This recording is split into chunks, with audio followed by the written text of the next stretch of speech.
Tonight at 5, Colorado warms up after the mountains receive their first dusting of snow. The president defends the decision to leave Afghanistan. I made the decision. The buck stops with me. And the airport slows to a halt because of an overnight incident on a terminal train. There's a lot of confusion, a lot of people getting angry. Security lines dragged on for hours. Airlines delayed or canceled flights because of the slowdown. I've never seen so many people. I can tell you the frustration's pretty amazing. Tonight, airport leadership is taking the blame, but for some, sorry won't be enough. I'm supposed to go to a wedding. I don't think I'm going to make it. Somebody needs to be held accountable. Good evening, and thank you for joining us for Denver7 News at 5 on this Friday. I'm Ann Trujillo. And I'm Shannon Ogden. Glad you're with us tonight. Hundreds of delays at Denver International Airport being blamed on the breakdown of a train between terminals last night. Denver7's Gary Brode is live at the airport where things are still not quite back to normal. Gary? Getting very close, though, and in fact, about 15-20 minutes ago, there was hardly anyone here whatsoever. This is a stark contrast compared to what this looked like at 11 o'clock even. So we're talking 6-7 hours ago when we saw lines literally going out the door here at Denver International Airport. And to think, this all started because of one deflated tire. Some missed flights. I'm supposed to go to a wedding. I don't think I'm going to make it. And lots of standing around. 2.5 hours, and then there was they're waiting for the train. Made for lines of frustrated travelers at DIA. I can't believe it. What a tragedy. It seems as though the wait is just over the top astronomical. Everywhere you look, there are lines wrapped around the airport. While many were stuck just trying to get to their gates, Terry Ricard landed in Denver and just wanted to get out when the trains went down. Couldn't believe it when I landed. Around 12:30 Friday morning, a deflated tire caused one of the trains to drag, damaging the power rails. Passengers were stuck on that train for a few minutes before they got out and walked through the tunnel as first responders showed up. They were probably afraid and they wanted to get out of there. They got into the tunnels. Alex Renteria with DIA says the passengers' decision to get out and hike the tunnel did cause about an extra hour delay. It took about 10 hours before both rails were up and running again. In the meantime, passengers were jamming into the one working train to catch their flights. We jumped on the train. It's packed. And it's going very slowly because so many people are packed onto that train that they try and close the doors and they keep reopening. The trains have had their issues in the past, like 3 years ago when the trains broke down on one of the busiest travel days of the year. This all begs the question, why are there no other options to get to your gate? We're committed to exploring all of our options to provide alternate ways to move passengers between the terminal and the concourses, improving our process when incidents like this occur. So that is something that we are definitely looking into this, but these type of incidents make it even more important that we push the gas. And even more recently, there have been issues with the train. In fact, I was here just a couple of weeks ago. One of those trains was out of commission. Renteria tells me what happened today has nothing to do with any other issues in the past. Now, engineers will be out here later tonight to make sure things are still running smoothly. But as of right now, they think they have fixed the problem. Reporting live here at Denver International Airport, I'm Gary Brode. Yeah, we definitely feel their frustration, Gary. Thank you for that. Now, today's incident left a lot of you wondering why the airport doesn't have a walkway or other system to get people to their flights. So we took an in-depth look at the archives to see if this question had come up before. Well, in 2000, airport consultants came up with a design for a pedestrian tunnel to get people from Concourse A to Concourse B. And you can see from this rendering how the tunnel would have connected the A and B train platforms. Engineers estimated that tunnel would cost up to $60 million. And at the time, United Airlines expressed concerns about the cost and the potential loss of gate space. And clearly, that project never got off the ground. Whiteout conditions, ice, snow forced a closure on Trail Ridge Road in Rocky Mountain National Park this morning. Now it's back open at this hour. And this was the first snow of the season at Rocky Mountain National Park. Some higher elevations like A Basin also saw some light snow. And Thursday's storm produced 80-mile-per-hour wind gusts at the Keensburg area.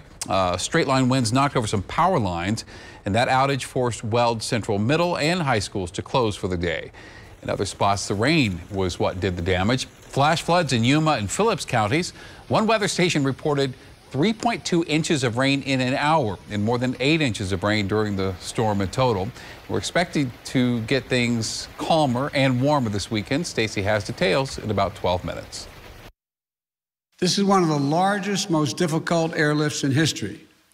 And the only country in the world capable of projecting this much power on the far side of the world with this degree of precision is the United States of America. President Biden addressing the country this morning and promising to bring every U.S. citizen home from Afghanistan.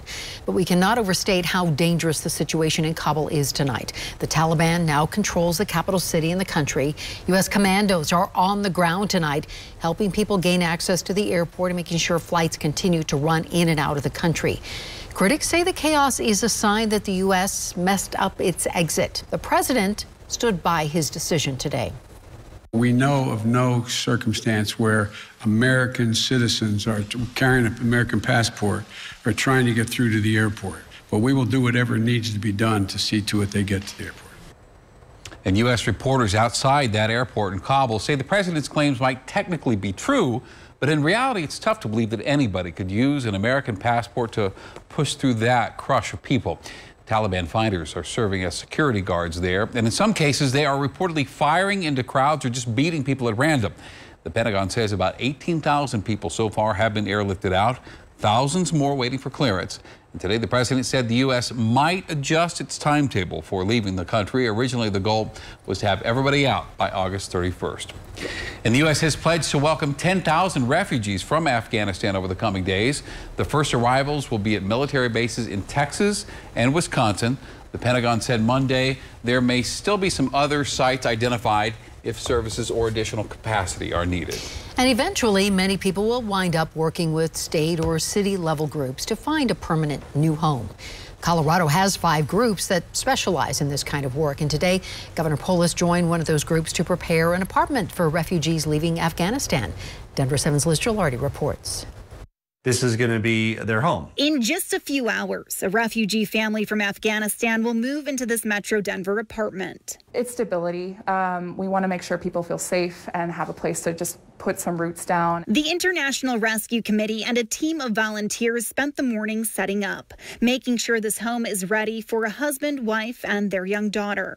They even had help from Governor Jared Polis, who put away the dishes. This is a interpreter who helped the U.S. forces, an Afghan interpreter, and they're being resettled here. And I was really excited to help get their kitchen ready, and I left a special welcome note to them to make sure they know that we really appreciate everything they've done working with the United States forces, and we welcome them to Colorado. Earlier this week, Governor Polis sent a letter to the president saying Colorado stands ready to welcome Afghan refugees. That work is already underway. We're still receiving traditional refugees as well as the evacuees, and so from the evacuees, we've received at least 4 families.